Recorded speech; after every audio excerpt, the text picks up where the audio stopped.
Assalamualaikum warahmatullahi wabarakatuh. Waalaikumsalam warahmatullahi wabarakatuh. Allahumma sholli ala sayyidina Muhammad. Sallallahu alaihi wasallam. Bagaimana dengan sikap kita terhadap orang-orang ahli hikmah yang kadang dia bisa menebak kita, menebak keadaan rumah kita, akan ada yang berniat jahat kepada kita, termasuk menebak pikiran kita.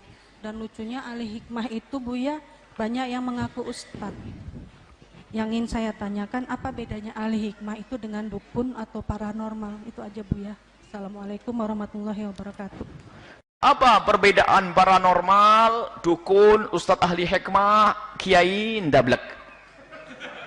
Nah ini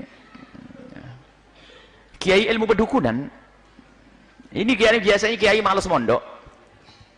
Waktu mondok itu hanya dapat ijazah pengen bisa terbang, kerjaannya makan besi sama makan api ini, makan beling ini. Mondok makan besi, makan beling. Makanya nggak pinter-pinter. Mondok cari ilmu fikih. Khayalannya pengen jadi Sunan Kalijogo.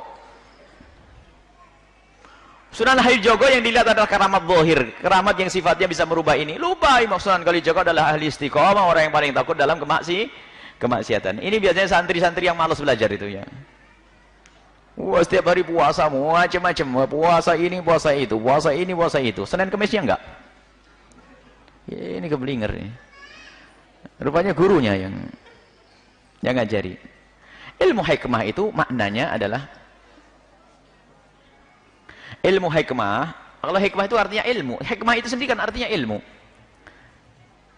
Cuman kita tidak ingin kalimatu haqqin urida bihal batil. Judulnya ilmu hikmah tapi di dalamnya ilmu pedukunan. Ini kan jadi salah. Salma ilmu ramal.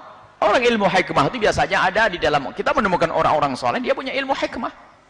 Ilmu hikmah itu adalah ilmu yang sudah menempel di dalam diri orang tersebut. Misalnya apa? Dia ngasih doa, ngasih ini, mudah terkabul. Dia diajari yang aneh-aneh, sudah nggak usah bilang. Nah, ini sekarang ruqyah yang katanya ruqyah syariah. Ruqyah itu kan syariah aslinya. Karena Nabi mengajarkan ruqyah untuk baca surat Al-Fatihah dan lainnya. Ada ruqyah syariah membaca Al-Fatihah untuk obat. Ruqyah. Fa innaha la ruqyah. Tentang kisah seorang sahabat Nabi yang membacakan seorang ketua kabilah yang sakit dibacakan Fatihah. Kemudian ditanyakan kepada Nabi bagaimana tentang yang ini, lalu dia berikan hadiah, inna la ruqyah. Itu ruqyah boleh kau ambil imbalannya. Tapi sekarang ruqyah sendiri sudah dicemari dengan macam-macam. Di dalam dirimu ada 5.000 jin, ada ularnya. Ada orang ngadep ke Buya, Buya orangnya banyak ularnya semuanya. Berani ngomong kita ada ular. Nah. Buya saya lihat orang di mulutnya ada ular semuanya. Sudahlah jangan hayal di sini. Kalau hayal jauh-jauh sana, itu tukang sulap sana itu. Aja, awas kalau ruqyah sederhana. Kalau ruqyah ahli hikmah itu datang, akan tampak di wajahnya kekhusyuan, rasa takut kepada Allah dan tidak mengajarkan cuci yang baik, tidak mengajarin suudzon. Akan tapi menguatkan hatinya itu ahli hikmah. Kalau sudah pakai cerita macam-macam, ngelantur, ngalong itu, apa lihat kamu begini, di rumahmu ada jin. Oh, bilang aja dari dulu saya dengar kata kiai, kalau kita mendoa Allahumma inni a'udzubika minal khubuthi wal khaba'ith, itu kan ada jin di kamar mandi kiai. Kok baru sekarang ngasih tahu? Gitu dong. Berarti lebih pintar saya dong dari. Oh, ada rumahmu, ada jin. Ada. Dari dulu ada jin keliaran rumah saya. Tapi jin nggak ganggu. Sekarang jin yang kayak manusia kayak ente ini yang ganggu saya. Jadi ketakutan kan akhirnya. Harus tegas urusan ini biasanya itu aja. Istiqomahlah kepada Allah, takut kepada Allah. Dan kadang itu mengajari suudzon, sudah setengah dukun. Barang kehilangan dan langsung, waduh, kemarin siapa yang datang ke rumahmu? Bismillahirrahmanirrahim. Allahumma sholli ala sayyidina Muhammad. Ada orang ke rumahmu kemarin? Oh ya tentu ada kan. Padahal ini bab kehilangan, akhirnya suudzon sama pamannya, prasangka buruk dengan bibinya. Kalau ahli hikmah akan berikan hikmah. Misalnya barangnya hilang, subhanallah, ayo kita berdoa. Semoga itu akhir curianmu. Semoga Allah ganti yang lebih banyak. Enggak usah suruh mencari. Oh, hati-hati ya, pokoknya orangnya pakai ciri-ciri ya. Rambutnya hitam. Cari sak kampung, rambutnya hitam. Dia punya sepeda motor merah. Merah motor. Dan kadang-kadang memang mereka cerdas. Cerdas mereka, kadang cerdas. Jujur cerdasnya ini kalau nipu hebat. Ada polisi datang ke seorang dukun paranormal yang ke ustadz ini. Ada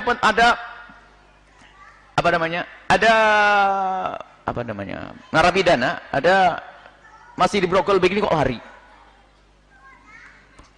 Nah, dia jawab, polisi belum jauh nih, masih di sini, sekitar sini. Betul digubek setelah itu, ya ketemu. Ya jelas loh, pakai brogol kalau kelihatan naik mobil kan ketahuan. Apalagi pada situ. Ini cerdas ya, karena pakai brogol. Tidak jauh, masih sekitar sini. Bener.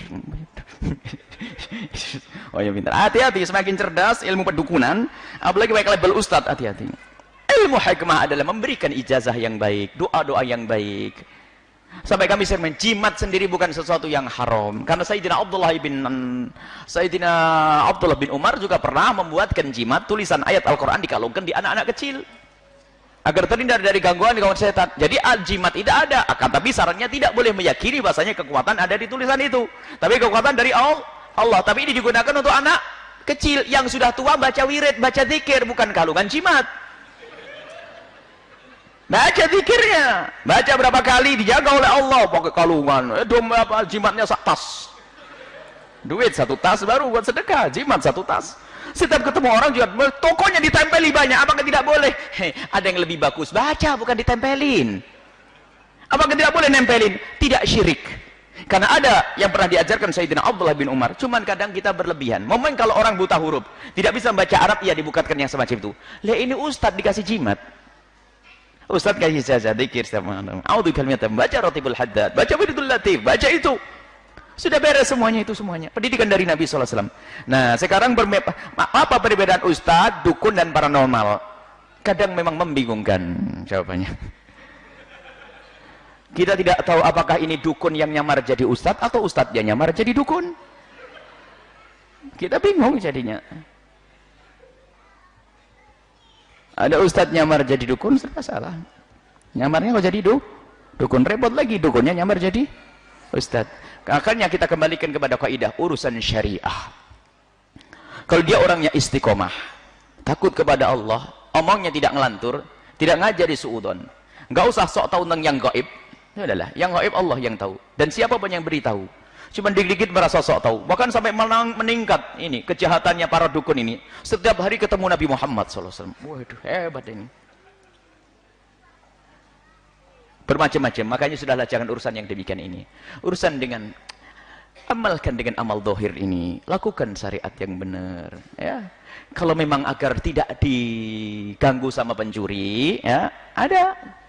Agar tidak diganggu oleh pencuri, agar rumahmu aman, dibuat kunci. Kemudian tahajud. Kalau sering tahajudan yang pencuri nggak mau datang. Masjidnya sampai jamnya dicuri. Oh gimana tidak dicuri? Oh nggak ada yang jamaah di situ. Masjidnya sekarang ada pencuri. Kadang sama Buya, masya Allah sekarang pencuri sudah luar biasa. Kenapa? Jam di masjid dicuri. Saya ketawa. Ini yang salah bukan pencurinya ini. Kok sampai masjid bisa dicuri? Ini kan berlebihan nih. Jamaahnya pada di mana?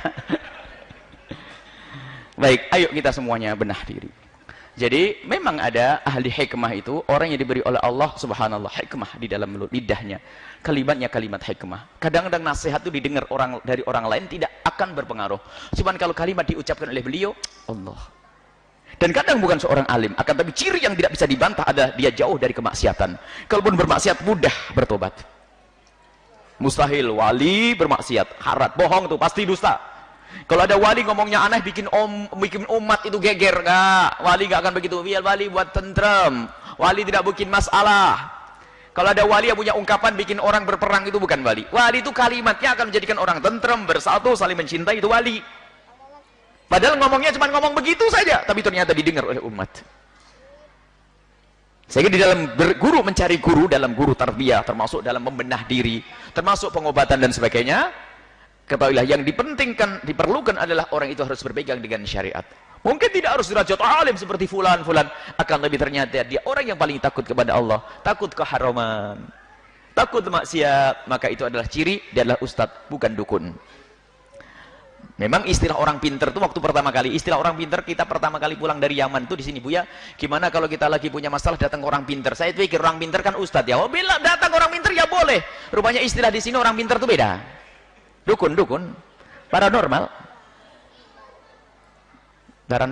Baik itu saja. Kami tidak akan memberikan. Intinya semuanya harus berhati-hati. Gurumu adalah yang mendekatkan dirimu kepada Allah. Mungkin dia adalah seorang guru di kampung tidak masyhur. Hati-hati berguru dengan orang masyhur.